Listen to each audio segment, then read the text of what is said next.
নমস্কার বন্ধুরা, সুদেশনার ডায়েরি চ্যানেলটিতে আবারও আপনাদের অনেক অনেক স্বাগত।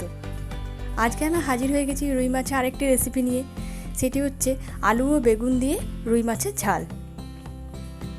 আমি আজকে এটা রান্না করছি এবং আপনাদের সঙ্গে শেয়ার করছি। এখনও পর্যন্ত যারা আমার এই চ্যানেলটি সাবস্ক্রাইব করেনি তাদের সকলকে অনুরোধ রইল চ্যানেলটি সাবস্ক্রাইব করে দেওয়ার জন্যে। তো চলুন শুরু করা যাক। আমি 4 পিস রুই মাছ ভালো করে ধুয়ে নুন, হলুদ ও শুকনো লঙ্কার গুঁড়ো দিয়ে ভালো করে মাছটা মাখিয়ে নেব।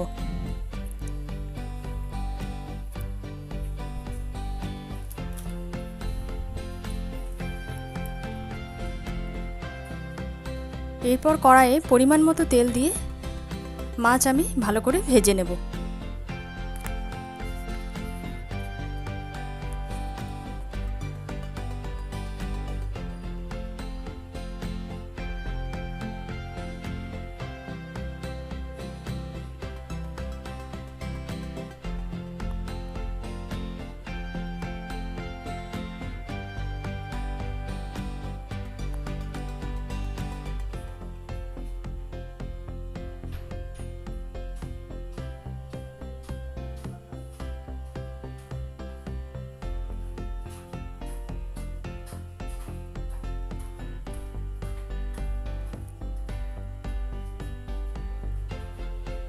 মাছের দু পিঠ আমার খুব ভালো করে ভাজা হয়ে গেছে, দেখতেই পাচ্ছেন।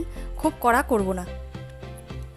এরপর আমি একটা ছোট বেগুন লম্বা করে পিস করে রেখেছি, সেটা হলুদ দিয়ে তেলে ভেজে নেব। নুন দেব না, কারণ বেগুনটা এখন থেকে নুন দিলে নরম হয়ে যাবে।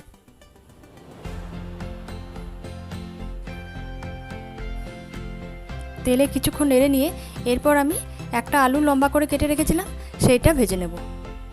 আলুতে আমি দেব অল্প হলুদ ও পরিমাণ মতো নুন।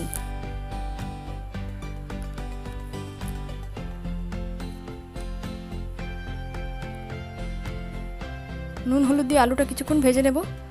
নুন দেওয়া আছে, আলুটা একটু নরম হয়ে যাবে।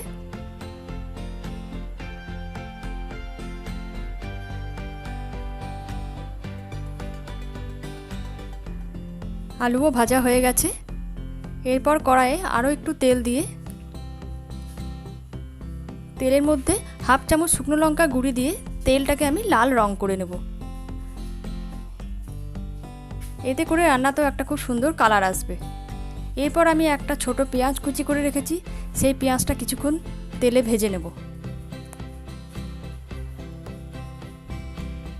পেঁয়াজ ভাজার পর আমি দেব আদা ও রসুনের পেস্ট 1 চামচ ও 1 চামচ জিরে গুঁড়ো।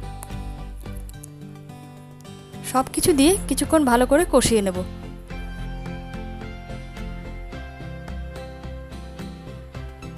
ও তারপর দেব 1 চামচ সবজি মশলা। এতে করে রান্নার খুব ভালো একটা স্বাদ আসবে। সবজি মশলা দিয়ে কিছুক্ষণ কষিয়ে নেওয়ার পর আমি দেব 2 চামচ সর্ষে বাটা। 2 চামচ সর্ষে বাটা দিয়ে ও সামান্য একটু জল দিয়ে মশলাটা আমি আবারও ভালো করে কষিয়ে নেব। মিডিয়াম টু হাই ফ্লেমে কষাবো যতক্ষণ না মশলার গন্ধ যায়। মশলা কষানো হয়ে গেছে। এরপর আমি এর মধ্যে আলু ও বেগুন দিয়ে কিছুক্ষণ কষিয়ে নিয়ে বেগুনটাকে তুলে রেখে দেব।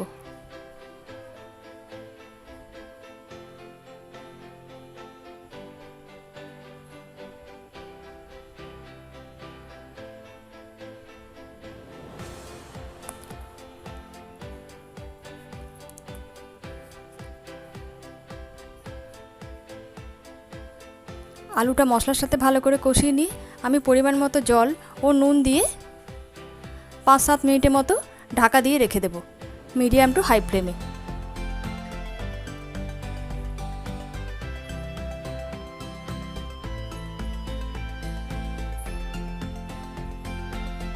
আলু সেদ্ধ হয়ে গেছে। এরপর বেগুনটা দিয়ে ও মাছটা দিয়ে হাই ফ্লেমে আমি 2-3 মিনিট ফুটিয়ে নেব।